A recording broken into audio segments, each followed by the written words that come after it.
Day 3 days because of labor. Yay. Give it up. It's not Labor Day, it's Labor's Day. Celebrating the work that every single one of us put through and put on to make sure that the top 1% actually earn their money. I wish I had a little more spit. There we go. So, last year, I had the audacity, it's a scary concept, I had the audacity to put in a bill in the legislature here in Maine. And that bill did something really interesting and fascinating. It legalized a plant. A plant. Audacious, I know. Next, we're going to make tomatoes illegal. How many people get canker sores because they eat too many tomatoes? I do. I love tomatoes. They're the best thing since sliced bread. In fact, they go great on sliced bread. But the fact of the matter is, we don't ban plants. But somewhere along the line, we took and banned a plant called marijuana. And I put in a bill last year to make sure that we took that ban off and allowed access not just to medicinal users, but to everyone who's a responsible adult.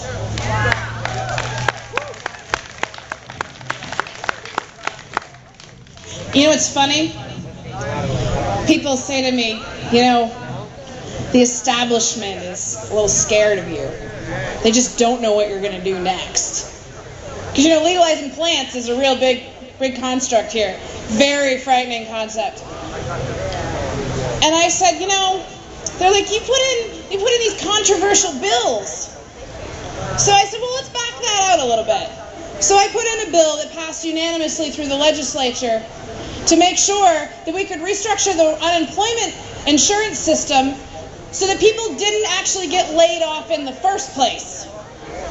Imagine, we have a very high unemployment rate across the country and even here in this state. People are out of work. And we passed a bill that would make sure that people did not get laid off in the first place. Again, super controversial. Put in a bill that would actually take the money. How many people here pay taxes in the state of Maine? Right. Does anybody know where those taxes sit when you pay it? It sits in a bank account, right? But where's that bank? Anybody know? Sits in Wall Street. The same people who caused the economic collapse on Main Street, our tax dollars sit in Wall Street. And that money gets leveraged to put out bad loans, to put out credit cards in foreign countries. Why is this all relevant to marijuana policy? Because we continue to focus our energy on benefiting the top 1% at the expense of the rest of us.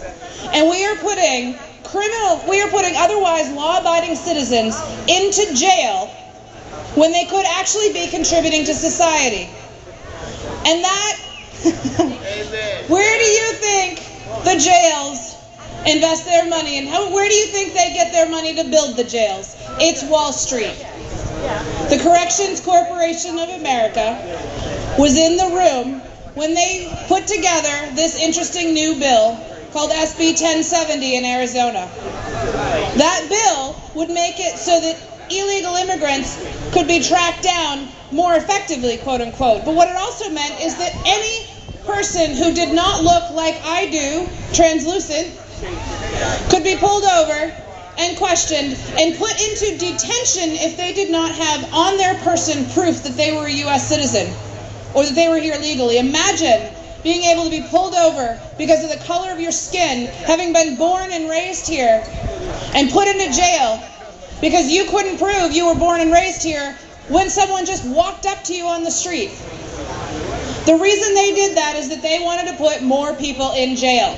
And when you have the Corrections Corporation of America, who directly benefits by building more jails, in the room, crafting legislation that puts people in those jails, there's something wrong. Yes, sir.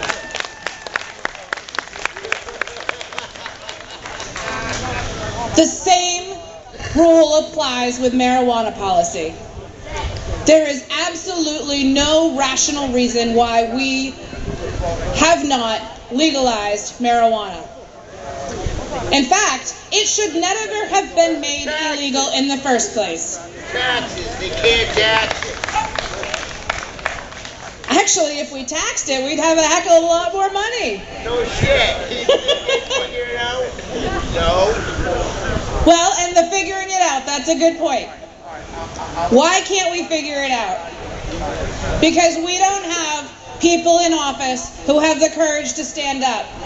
And I want to say something about courage, because there's someone here who spoke a few minutes ago who has shown remarkable courage. You know, I put in a bill. If this fall I get unelected, my life doesn't go away. My livelihood doesn't go away. I just get unelected. You know, that happens. People decided that they didn't like someone putting in a bill around legalization of marijuana.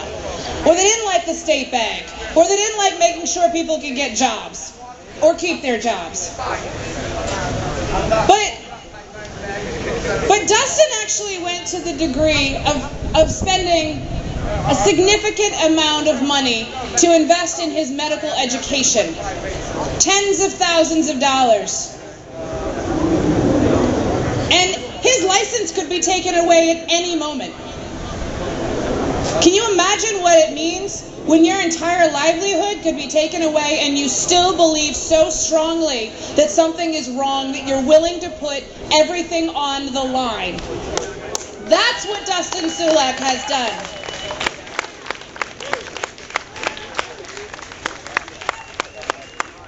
That's courage. But we need more courage from our elected officials. Because what are the consequences? What did I hear when people were ready to vote? We have 151 members of the Maine House of Representatives. 39 of us voted to legalize marijuana. 39. And you know what I heard from the others? We really like your bill. I can't vote for it. God, what am I going to do? I can't vote for it. What's the worst that's going to happen? Oh wait, you're going to lose your position. It's still the right thing to do. And furthermore,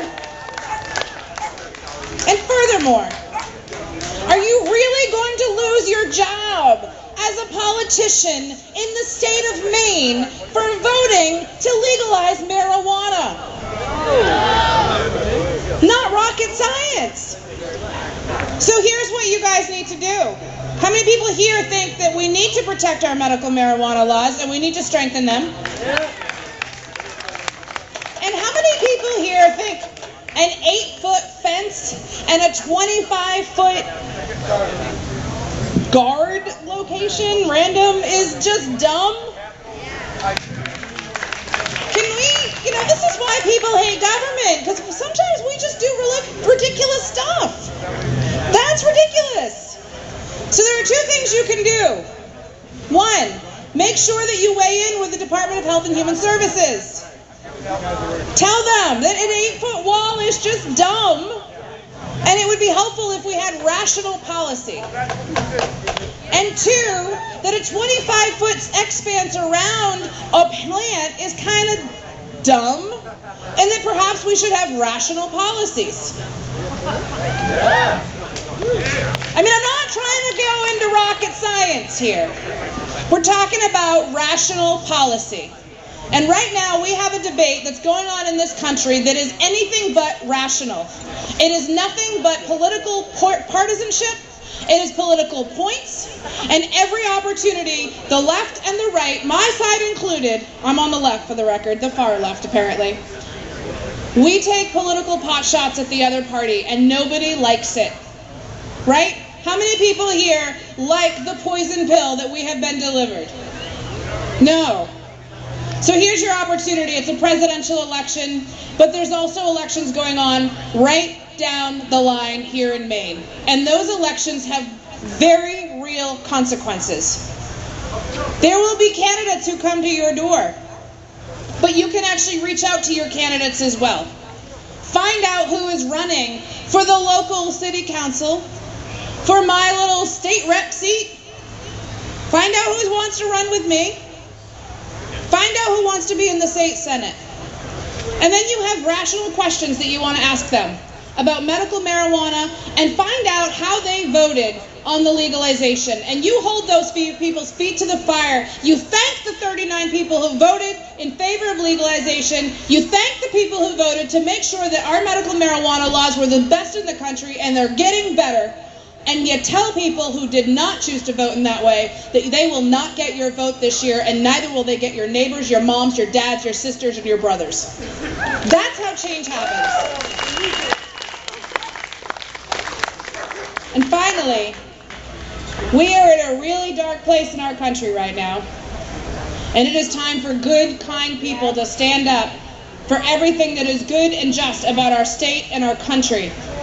And it is time to believe again in the values and the core American values of our country. The idea that that people should be climbing into the middle class and not falling out of it.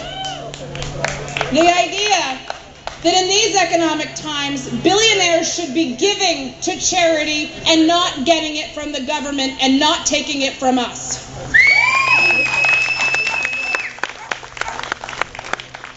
And one final thing. I've decided to do something that everybody in the establishment thinks is crazy. But I'm going to do it anyway because it's the right thing to do. And I want you all to know what I'm going to do. I'm running for Speaker of the House in the Maine House. And I've already put in legislation, again, to legalize marijuana on the hope that I get reelected this fall. And I'm going to need your help because state representatives are going to make the decisions this fall as to who becomes the Speaker of the House. And they need to hear that it's not just about jobs in the economy, but that we do need to be investing in them. We need to be making sure that our unemployed get back to work.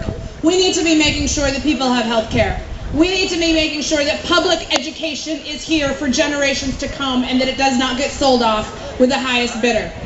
And we also need to hear, they need to hear, that we do need a strong Speaker of the House who has conviction, who has courage, and is willing to say what everybody else in the room is thinking, but no one has the opportunity or the courage to say. Because right now it's time for good people to stand up and good people to make good things happen again, because that's what our country was built on, and that, God damn it, that's exactly what our state's been built on.